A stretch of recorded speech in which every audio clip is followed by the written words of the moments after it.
There are probably two guys that absolutely tried to destroy the company, and it was Tito Ortiz and Randy Couture. Randy Couture comes off as the greatest guy in the world, Captain America. He's the furthest thing from it. I have no relationship with the UFC, and that's largely because of Dana White. And banned from competition. He wouldn't even allow me to corner my son. During the fallout, do you feel like that is why they kind of try to remove you from the history books a little bit? Oh, absolutely. Haven't been to UFC since 2012. Oh, wow.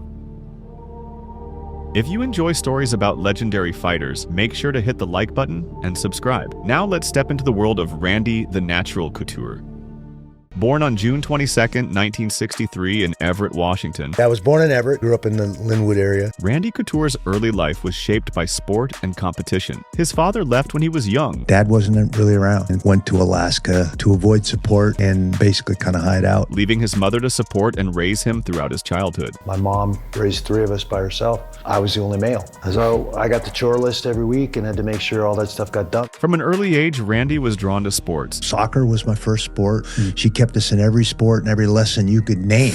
Roller skating, tennis. Dream as a kid was to be an Olympic skier. I loved skiing. It was my favorite sport. But skiing is very expensive.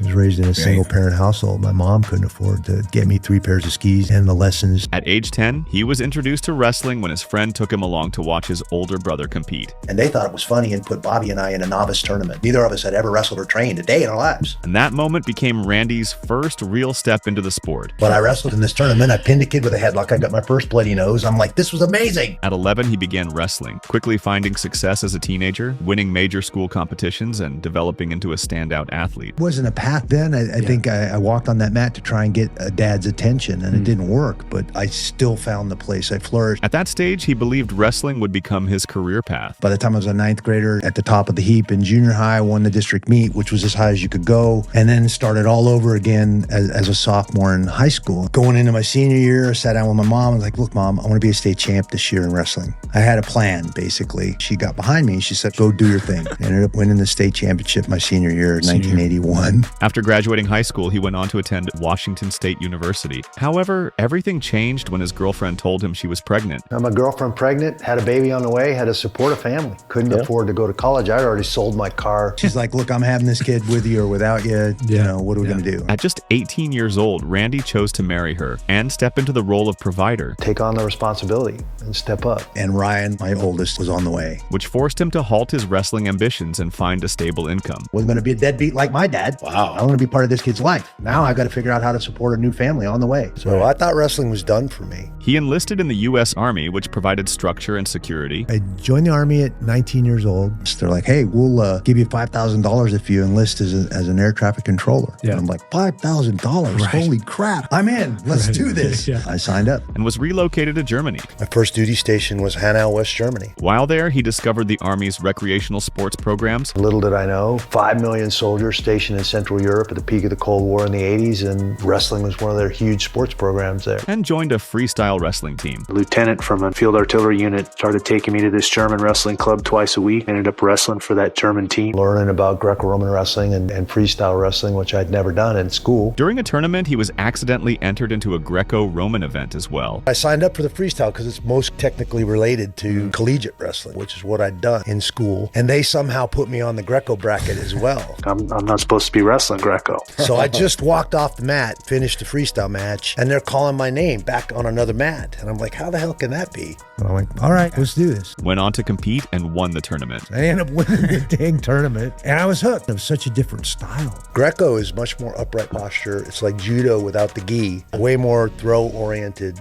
arm throws, slide-bys. I got coach's attention by wrestling the Greco. That ultimately ended up getting me a chance to try out for the All-Army team. I could see myself making the Olympics, and that's kind of when that dream really started to form. During his time stationed in Germany, he welcomed his second child. My second was born in Germany when I was stationed over there. To pursue his Olympic dream, he moved his family back to America and extended his military service until 1988 in an attempt to qualify for the Seoul Olympics. I think that definitely puts a strain on any kind of a relationship. If you don't see each other often, you tend to grow apart, grow in different directions. It was a scary decision with 2 kids and a wife. The Army was a pretty secure place, and I was still chasing that dream. And I made the team. I wrestled freestyle and Greco. I ended up winning inter-service championships in both styles. trials. That qualified me for the Olympic trials. However, he ultimately fell short at the Olympic trials. And basically, I was an alternate on the '88 Olympic team as a soldier. His performances caught the attention of U.S. colleges who reached out to recruit him. So now all these college coaches are like, who the hell is that kid? Like, how do Where we did miss he that? come Yeah, from? right. And so the phone started ringing. Leading Couture to join Oklahoma State University. Head coach, I'm sure he would have loved to keep me in the Army and wrestling for him, but he was very encouraging. He said, look, you're crazy if you don't take that scholarship and go get your degree for your family at Oklahoma State. It's one of the best schools in the country. A big portion of the freestyle team was literally training on those mats at Oklahoma State, and I'm standing there watching all these guys I knew. I'm like, oh, this is the right place for me, for sure. I was a 25-year-old freshman at Oklahoma State. I was the old man on the team right out of the gate. While at Oklahoma State, he balanced returning to his studies with the demands of intense wrestling training. I rolled in there and said, I don't know what I'm going to do with this degree, but I'm going to study German, foreign language and literature. That was a scary decision for me. By that time, I had 2 kids, and I'm deciding to accept a scholarship and go to college. I haven't been in school for over 6 years. What am I going to do? He became a 3-time NCAA All-American and 2-time national runner-up. I think the Army gave me the confidence that I could compete on the international stage. And I think at Oklahoma State, I developed the confidence that I could not just compete, but win at that level, progressively leveling up. After these achievements, he made another push for the 1992 Olympics, but once again fell short at the trials and was named an alternate. After this setback, he took a job as an assistant coach for the Oregon State wrestling team. New head coach at Oregon State was looking for an assistant coach that was still competing, and I fit that bill. So he brought me in that summer after my senior year. It was at this point that Randy's marriage began to fall apart. And rolled into Oregon State in 1992 that summer, and was at that point that the marriage was really kind of starting to suffer. While working at the college, he met Trisha, and the two developed a connection. Met Trish,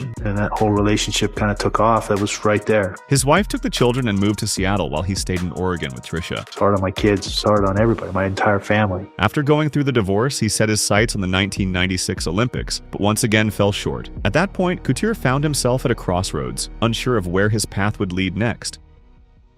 Each year, there was a college invitational tournament, and he attended with his head coach. August of '96. I lived in the same apartment complex as some of my athletes, and one of my athletes brought this tape over. Man, you got to check this out. And it was a VHS tape, and it was Don Fry, who I went to college with at Oklahoma State. His senior year was my freshman year, and he was fighting on that particular UFC card. So I'm like, holy crap, I know this dude. I went to college with this guy. He's one of my best friends at college. And I watched him fight in a UFC, and I was like, holy cow, that's unbelievable. And then I saw that big check they handed after that fight. That got my attention even a little more. There, Couture met up with a friend who encouraged him to sign up for the UFC. So we ended up hooking up after just having a beer and talking. And he's like, man, you see that UFC? You see Coleman? You see Fry? And I'm like, yeah, man, I saw that. It was unbelievable. And he's like, you should do that. I'm like, what? It's like, yeah, I know how to get the application. I'll send it in. I'm like, all right, I didn't think about it. With several wrestlers already on the UFC roster, Randy was initially selected as an alternate. He continued competing in wrestling while also signing up for a Vale Tudo event in Brazil, alongside his Greco-Roman training partner and friend, Dan Henderson. Me and Danny were both scheduled to go. I was going to fight in the heavyweight division. He was going to be in the lightweight division. 3 weeks before the event, he received an unexpected call. And I get this call from the UFC. Hey, we got a heavyweight tournament coming up in 3 weeks. You're on our alternate list. We're having trouble filling this spot. Then I end up getting UFC 13. So I took that opportunity. You still want to fight? I'm like, goddamn right I do. Yeah. Let's do this. Couture made his debut in 1997, defeating 2 opponents in one night. I fought twice that night. It was a heavyweight tournament, UFC 13. They paid me $20,000. You know, $20,000 for one night. I was salary. Like, holy cow. Right. What? All right. They paid me $25,000 to be the assistant wrestling coach for the entire year. Right. Well, he's done it all in the wrestling room. He's a guy, Jeff, who's got some great credentials and who has been around. 2 huge guys. So I'm like, what did I get myself into? Submitting Tony Holm in under a minute. Couture trying to sink the choke on that big neck. There's the towel. And he's very quick. Couture used his smarts. The winner of the heavyweight tournament was going to get a crack at the super fight. And the guy who was in the position for the super fights at that time was Vitor Belfort. Then stopping Stephen Graham later that night to win the heavyweight tournament. Blow to the head by Couture. Now Piper steps in. That's going to do it. Randy, you were a late-minute addition to this fight, but I can tell you you're going to be a great addition to the world of reality combat. And I'd like to present you with this medal symbolizing your great victory. Welcome to the UFC.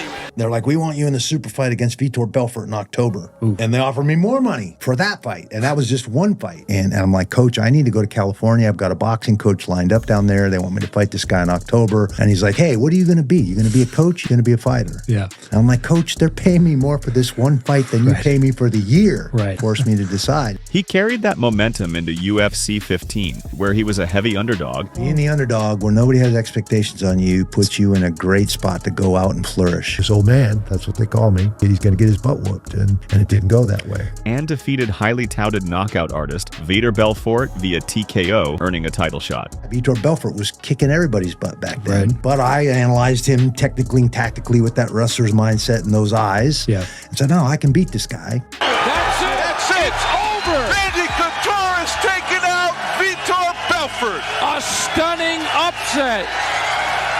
So now they're like, you're going to get a title shot. My Was he more fourth of a- fight, my third show, I'm fighting for the world championship. Wow. Like, what just happened? Yeah. Just months later, Couture used his wrestling to control Maurice Smith and win a decision at UFC Japan, capturing the UFC Heavyweight Championship less than a year into his professional MMA career. Randy, the Natural Couture!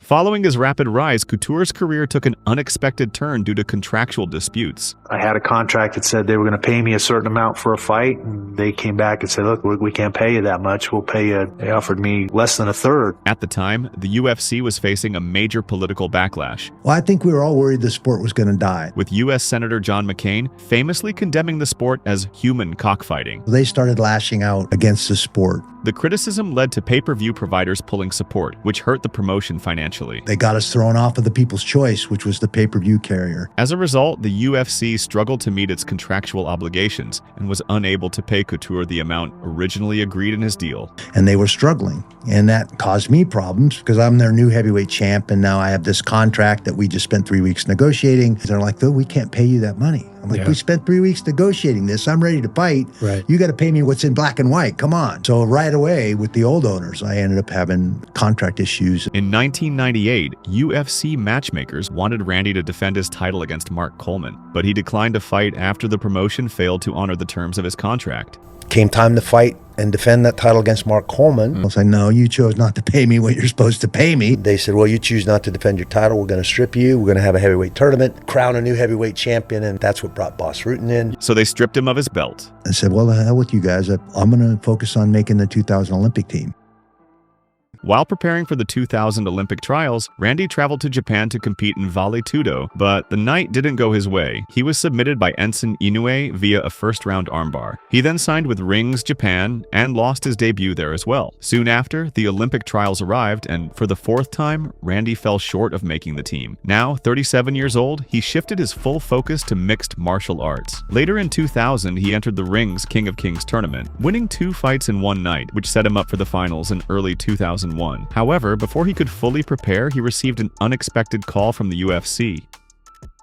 The UFC started calling me because Kevin was the heavyweight champ at that time, and Kevin was a very boisterous personality. They weren't getting along so great. They called me and said, hey, we want you to come back and fight for the heavyweight championship. Are you okay with that? I'd love to do that, but I'm already fought in the first half of this KOK tournament, and that was a $200,000 purse. You have to let me compete in that KOK final in January. And they said, okay. On November 17th, 2000, at UFC 28, Randy Couture challenged champion Kevin Randleman. Walking through the gates for the first time since December 1997. After weathering early takedowns, Couture turned the fight in the third round, securing mount and winning by TKO to reclaim the UFC heavyweight title at 37 years old. It is over!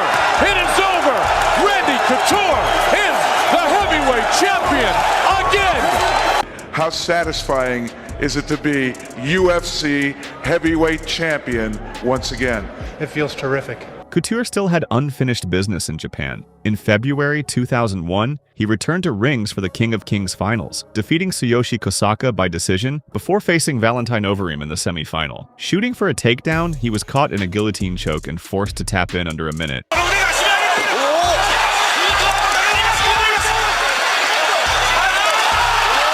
ending his tournament run as Antonio Rodrigo Nogueira went on to win the title. After that setback, Couture shifted his full focus back to the UFC. Back in Oregon, Couture and Dan Henderson began training together and eventually founded Performance Quest. Me and Danny had been trying to run a gym, Performance Quest. The gym wasn't making money. We were in arrears with a bunch of rent. We realized very quickly we had no clue how to run a gym. Later, Matt Lindland returned to Oregon after the 2000 Olympics, opened a car dealership, And there's a van conversion center in the back of this car dealership. and offered Couture and Henderson a place to train there. And they're like, man, why don't you move the mats over here? The group rebranded and formed what became known as Team Quest. Me, Danny, Henderson, and Matt started Team Quest. And we had a ridiculous room back then. It really was. You could have sold popcorn to those workouts. Chris Lieben, Ed Herman. Dennis Davis, Evan Tanner, Benji Raddick, starting to call names of guys that aren't even here with us. All these really, really good guys. Around this time, Couture and Henderson were looking for new management. Danny and I were fighting for the Raw team, Real American Wrestling under Rico Ciparelli. Things had kind of broke down, so I was looking for new management. And before Zuffa took over the UFC, they even approached Dana White about representing them. That was the first time I met Dana White. I was talking to him about managing me because Dana was managing Chuck and Tito at that time. However, Dana was unable to manage Randy. He called me after we met, said, hey, I couldn't manage you anyway. There's something coming down the pike. It's going to be big. You're going to want to pay attention. So he instead signed with Battle Management. I ended up signing with Peter Levin and Jeremy Lappin, Battle Management. And that's when Dana White and company bought the brand from SCG in 2001. And he's the new president. Back in the UFC fold, Couture's second reign as heavyweight champion began in a new era. Dana White, president of the Ultimate Fighting Championship. Dana, congratulations on your first show. That's got to feel good. Basically, what we want to do is we want to make this the Super Bowl of mixed martial arts, and we want to bring back the best fighters in the world. The post-2001 Zuffa era of the UFC. We were pretty much at odds from the start. With the takeover, fighters were required to sign new contracts with Zuffa. I had just signed a new management. Peter and Jeremy were from Hollywood. They educated me immediately on this 17-page contract that this new Zuffa company wants me to sign as their heavyweight champion. And I'm like, why would we sign this? Randy and his management disagreed with parts of the deal. And they educated me on what an ancillary right was and what that was worth. Particularly clauses that required him to give up his ancillary rights. Like, there's no way you should sign this. And what is it? Ancillary rights is my ability to write a book, be in a movie, be in a video game, things that generate revenue. Had I signed away my ancillary rights in those categories, I would have had to ask Dana White's permission to do any of that. Basically signed the rights in all those categories away to them. And I held their feet to the fire as their heavyweight champ. I'm not going to sign this unless you eliminate this stuff and put this stuff in, and basically got them to adjust my contract. This created a rift between Randy Couture and the new UFC management, one that would continue for years. That put me at odds with the Fertittas and Dana right from the jump, and I never really recovered.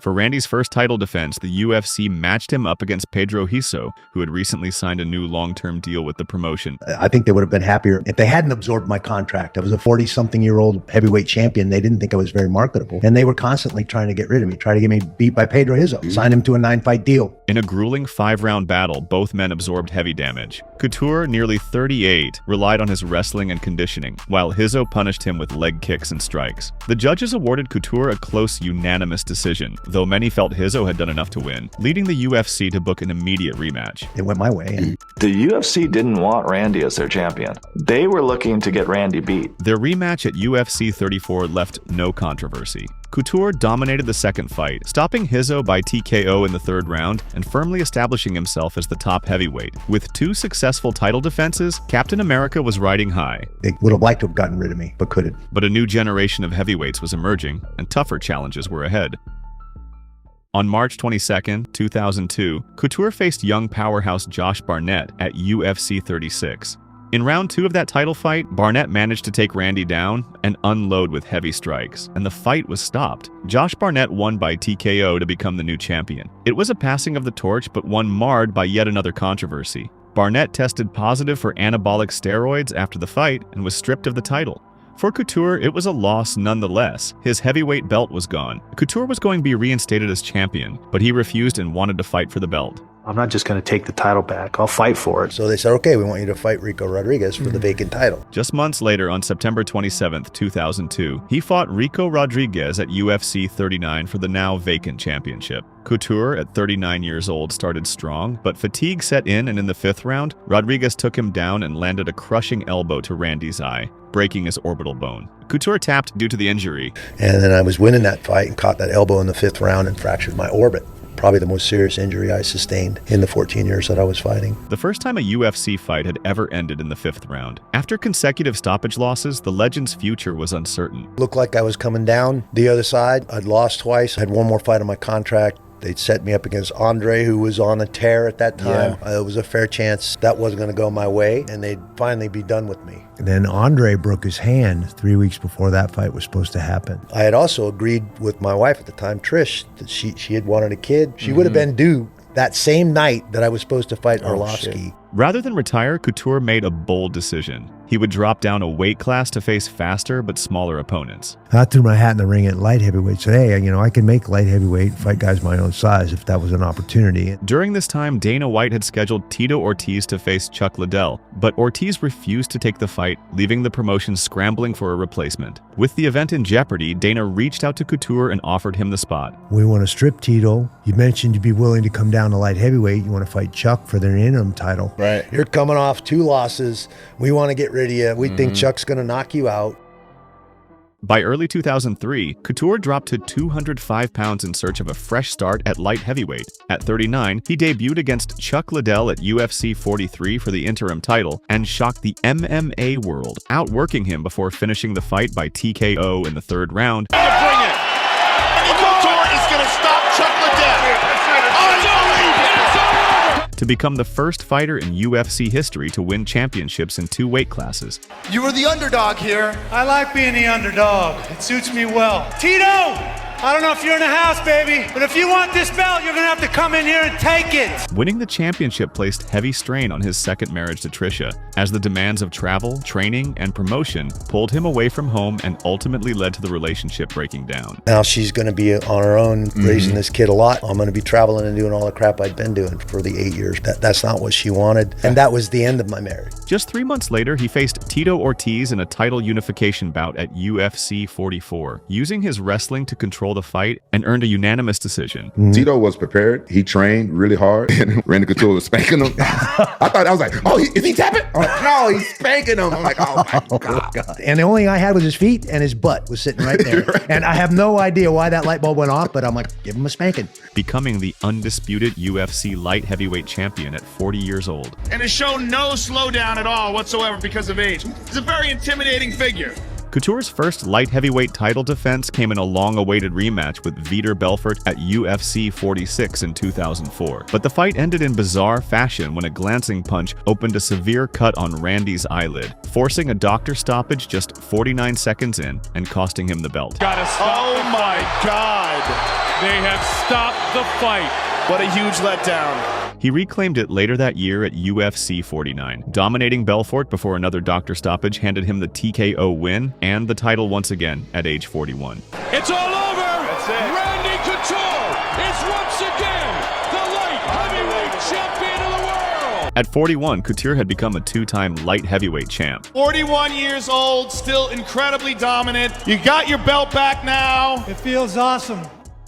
By 2005, the UFC was struggling financially under Zuffa, reportedly millions in debt and still fighting for mainstream acceptance. In an effort to save the promotion, they launched The Ultimate Fighter. About $40 million in the hole here. We're spending $11 million to put this show on Spike TV, and if this doesn't change it, I think we're out. A reality series designed to bring new fans to the sport. I divested in Team Quest and moved to Vegas. I moved to Vegas in 2005 when the first season of The Ultimate Fighter started airing on Spike. I was going through a divorce, kind of needed to get out of Oregon, clear the decks, and reset, basically. Randy Couture and Chuck Liddell were chosen as rival coaches for the first season, with their feud serving as the centerpiece. I was happy to be involved. We weren't sure how it was going to go, if it was going to be successful, if it was going to get them where they needed to be, and obviously it changed it for everybody. It was a huge success. The show's success proved pivotal, drawing new viewers, boosting pay-per-view interest, and helping pull the UFC back from the brink of collapse. And that one fight, Forrest Griffin, Stephan Bonner, everybody and their brother was calling their neighbor like, dude, you got to turn this on. Literally was the fight of the decade for a reason. The Stephan Bonner versus Forrest Griffin fight became a turning point for the UFC, pushing the promotion into the mainstream and revitalizing its popularity. That momentum helped set up the highly anticipated bout between Couture and Liddell for the light heavyweight championship later that year. While training in Las Vegas, he met his future partner Kim Calderman, who was also a fighter and going through her own relationship struggles at the time. I was single for about 6 months. He was going through a separation. It's kind of how the conversation got started, both of us venting to each other. The two quickly connected, and that friendship soon developed into a relationship.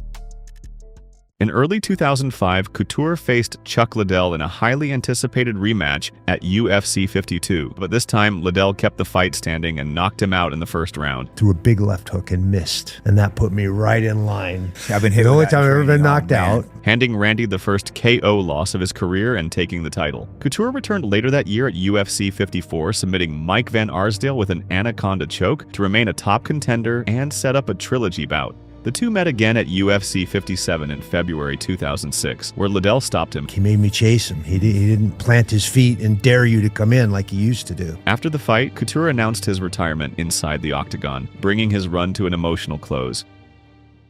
This has been an amazing journey for me. This is the last time you're going to see these gloves and these shorts in this octagon. I'm retiring tonight. That's it for me. I'm ready to do something else. I've got a great family, a great girlfriend, Kim Holderman. I feel blessed to have been able to come in here and compete. Thank you, guys.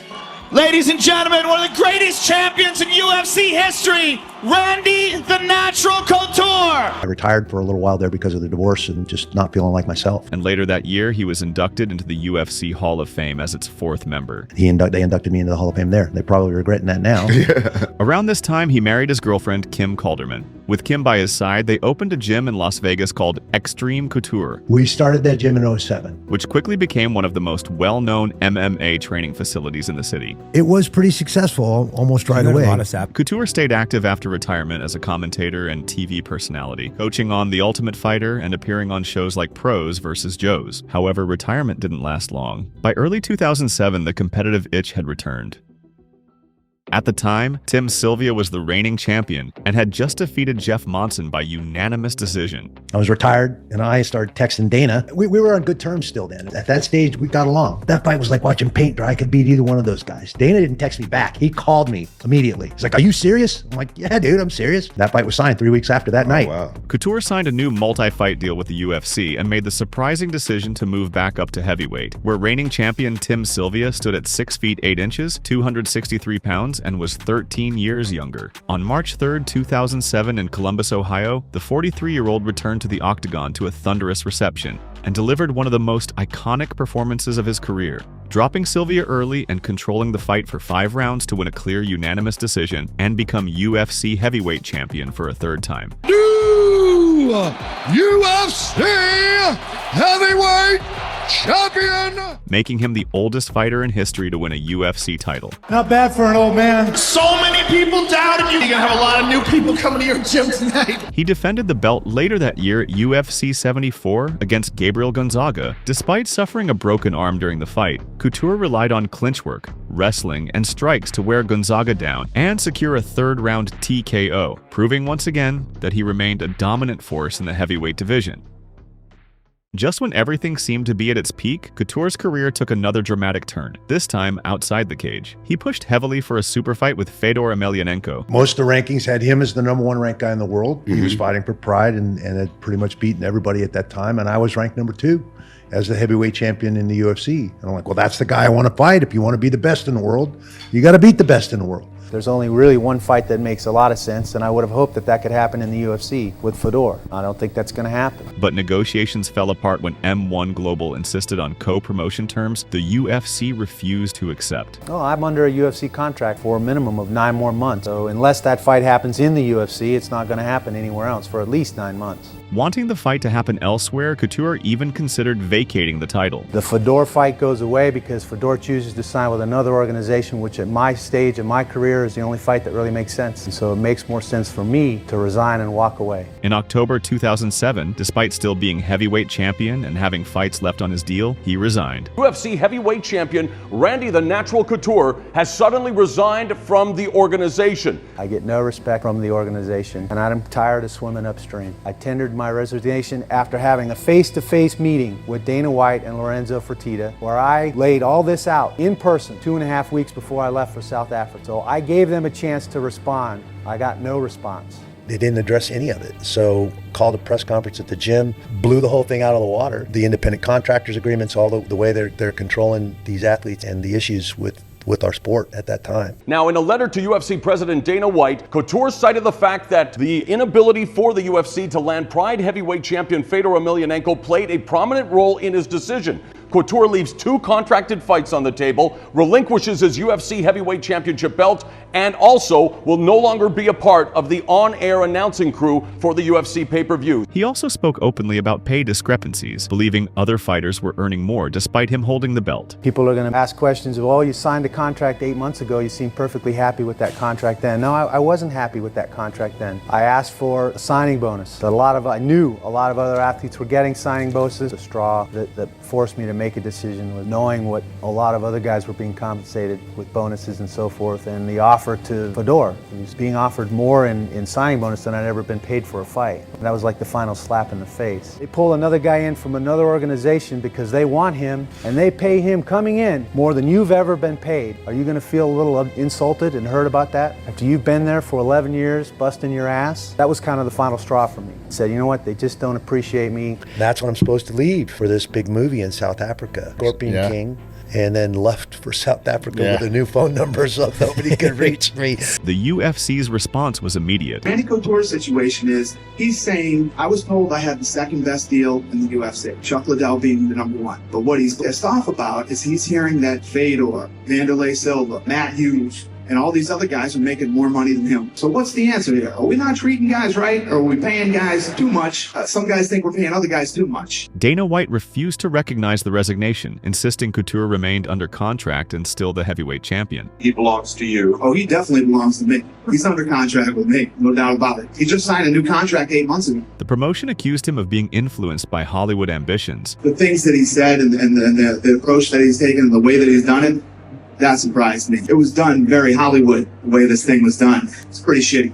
And legal action followed to prevent him from fighting for other organizations, leading to a prolonged public dispute. The thing that upsets me the most is that when he said Lorenzo and I lied to him, I called him twice and left messages for him. He's in South Africa shooting a movie. No, he hasn't called me back. So like I said, this is typical Hollywood, and this is the way Hollywood agents play this stuff. Randy entered a lengthy legal battle with the UFC in an attempt to make the Fedor fight happen, but the promotion responded aggressively with lawsuits. And they started filing injunctions and trying to keep me from going anywhere else and fighting. To do that fight. Spent a lot of my own money with legal and stuff to get separate of the UFC. The dispute became financially draining, tying him up in court and limiting his options. At some point, I think they just tried to bury me in legal. I ended up spending about $500,000 of my own money trying to find a way to make that fight happen. With legal challenges even extending into his employment contract, areas that went beyond the original resignation itself. The lawsuit has to do actually with my employment contract, which was pretty shaky. They don't really have any merit. They're citing that by me going to the IFL and HDNet cornering my fighters that I somehow breached my contract in promoting those other events. But I've been doing that my whole career, so I don't know why it's an issue now. By 2008, the standoff began to ease. Unable to compete elsewhere, Couture entered negotiations with the UFC. In my 40s, like, man, the clock's ticking. I don't have all that much time. That window's closing very, very quickly for me. So I had to make a rational decision at some point. Look, this fight's not going to happen. It was just no way.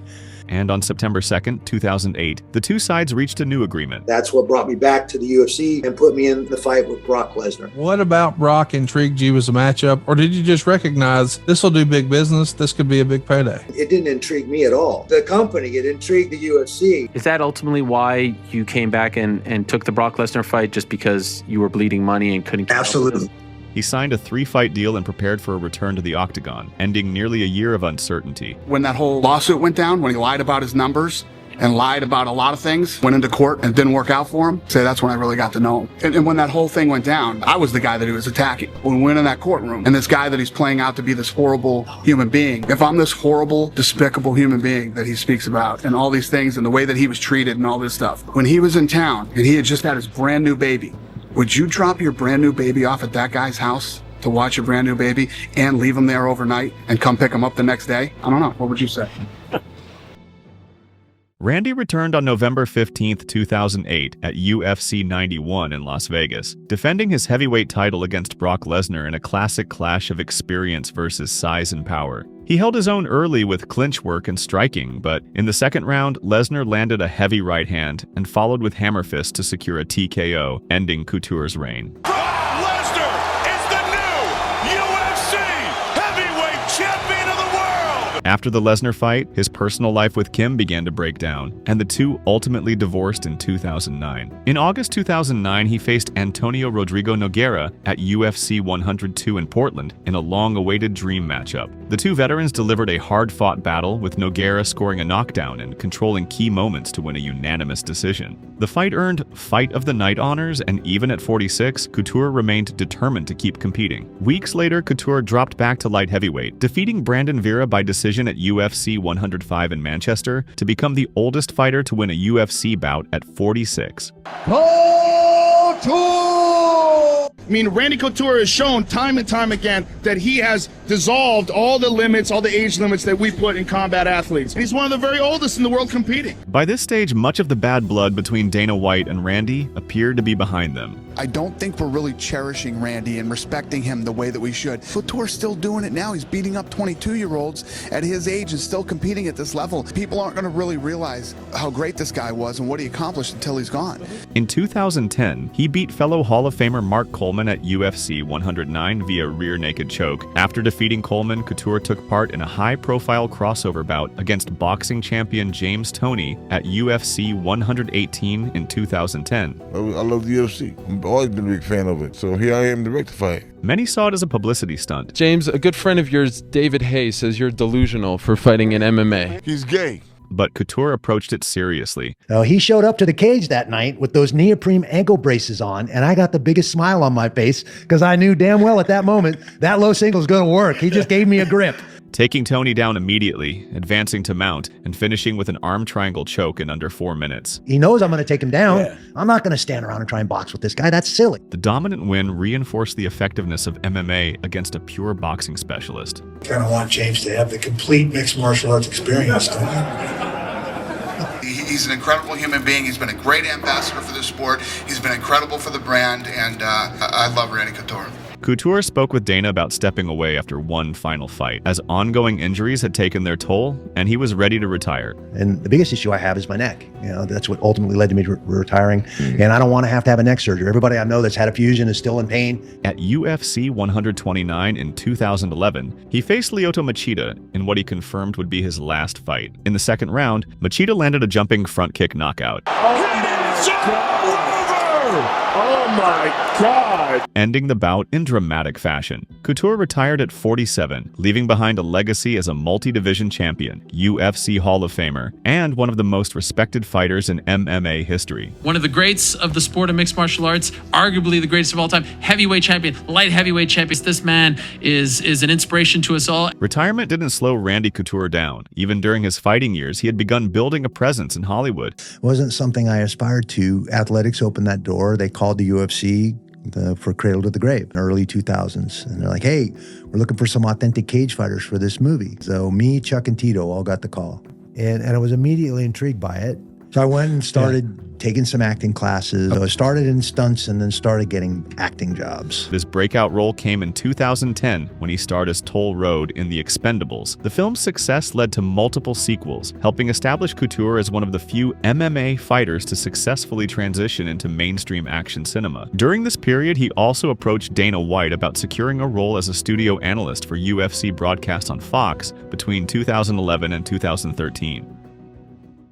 However, controversy followed Couture again in 2013. He signed with Spike TV and Bellator, the UFC's biggest rival at the time. How did this happen? Because he was on Fox, last month. So how did he sign a deal with Spike? Where did things go wrong? Which reignited tensions with Dana White. Randy Couture, it was around Christmas time, and his lawyer sends in a letter and cancels, bails on the last show that he's doing for us, after they begged me for a fucking show. What the hell's going on here? Start digging around. I find out that he's talking about doing a deal with Bellator and Spike. I call his lawyer, then I called Randy. Called him over and over and over, and he wouldn't even answer his phone. 3 hours later, he texts me, "What's up, boss? I hear you're flipping out." I did not sign a deal.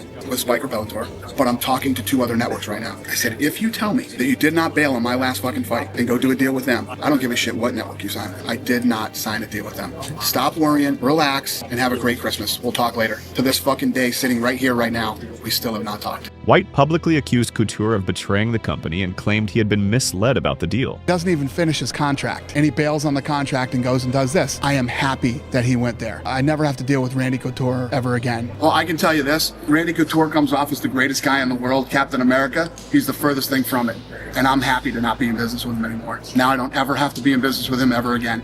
I knew the whole time that he was doing the deal. Even when I was talking to him and he was lying to me, not even to my face, not even on the phone, but through text. Thought I'd be a man about it and tell you to your face. It's not Randy Couture. The fallout was significant, and it led Dana White to cut ties with Couture entirely, banning him from UFC-related activities, including attending events or working with the promotion in any capacity. When I signed the TV deal with Spike TV to do both scripted and unscripted television, he kind of went off the reservation and kind of banned me and exiled me at that time. In his mind, that was me being, going to the enemy or something. I don't know. He tried to villainize me and make me out to be the villain. Don't I know it? Couture, I don't respect him at all. The dispute escalated publicly, even affecting his ability to corner his son, Ryan Couture, during his UFC stint. I called Ryan Couture and I said, Ryan, I need you to understand this. Me and your dad are not good. Me and your dad are never going to be good. Ever again, as long as I walk this fucking planet. If you want to leave the UFC, and because I don't want him, he's not cornering him. Randy Couture can't buy a ticket to this motherfucking event. And banned from competition. He wouldn't even allow me to corner my son. So damn, that's wrong. Which is kind of one step over the line. If you wanted me to release you from your contract so that you could go do a deal with Bellator and have your dad maybe work with him and come up and do whatever, I would do that for you too. Despite the drama, Ryan went on to compete twice in the UFC before moving on to other promotions, and eventually finishing his career in Bellator in 2018. Do you ever want to fight Dana White? It might be the one guy I have a little animosity toward. Despite the highs and lows of his personal life, including multiple marriages and divorce, those were failures in my mind. I've been divorced 3 times. It's taken a toll on my personal life. Yeah. There's where the regrets are, if I have any. And there are some there. Randy remained committed to his children and deeply connected to the sport. As an athlete, you have to kind of be selfish sometimes and do the things you need to do to have this straight so you can walk out there and do what you're trained to do. In recent years, he has worked as a commentator for the Professional Fighters League while continuing to build Extreme Couture. How many fighters do you have at that gym right now? About 60 pro fighters. We have about 650 members. Now largely operated by his son, Ryan. In 2020, I signed the gym over to Ryan. Yeah. Ryan wanted to retire from fighting and start his family and kind of settle into that part of his life. And I knew at some point that would be his. In 2019, he even suffered a heart attack. Babe, something ain't right. This ache won't go away. Let's walk over to the emergency room. They hooked me up to the EKG. Immediately just freak out, start cutting my clothes off, getting me on a gurney. I'm having a full-blown heart attack. Fucking crazy. And then put a stent in there. It's not a lifestyle issue, it's a genetic issue. You have polycythemia, you have very thick blood. Couture was back in the gym within weeks, once again showing that the toughness and resilience that defined his fighting career extends far beyond the octagon. Randy the Natural Couture's career spanned the formative years of modern mixed martial arts. He retired with a record of 19-11, but statistics barely capture his influence. A 6-time UFC champion across heavyweight and light heavyweight, a tournament winner, and the first fighter to win titles in 2 divisions. Couture competed in 16 UFC title fights and repeatedly reclaimed belts others thought he'd lost for good. Tried to keep it simple, just be myself. I didn't create a persona. I didn't talk smack. I didn't do any of those things that Dana likes. Yeah, again, another reason why he didn't really care for me. His longevity was unprecedented, winning championships in his 40s and redefining what was possible for aging fighters. The oldest athlete to ever win a UFC fight at 47, tied for the most fights in UFC, first ever double champ, light heavyweight, career speaks for itself. Beyond the accolades, it was his mindset that set him apart and the ability to reinvent himself. I think a lot of people use their family circumstances as an excuse to make piss poor choices and do a lot of bad things. In my heart, I felt like it wasn't good enough for my own dad. He couldn't even come around. I was going to prove him wrong and use that as an excuse to excel. His 2007 dispute with the UFC brought early attention to fighter pay and contractual power. The people who made this sport what it is, the ones who were fighting when there was no money at all in random places, aren't honored like they should be honored. If you butt heads with these guys, you're essentially forgotten about. You're erased from the history books. During the fallout, do you feel like that is why they kind of try to remove you from the history books a little bit? Oh, absolutely. Haven't been to a UFC since 2012. Oh, wow. Would you do it all over again? I would, and I don't think I'd change a thing. His story remains one of the most remarkable in MMA history, a competitor who evolved with the sport and left it stronger than he found it. If you find that thing you're passionate about, don't let go of that. Chase it with everything that you have.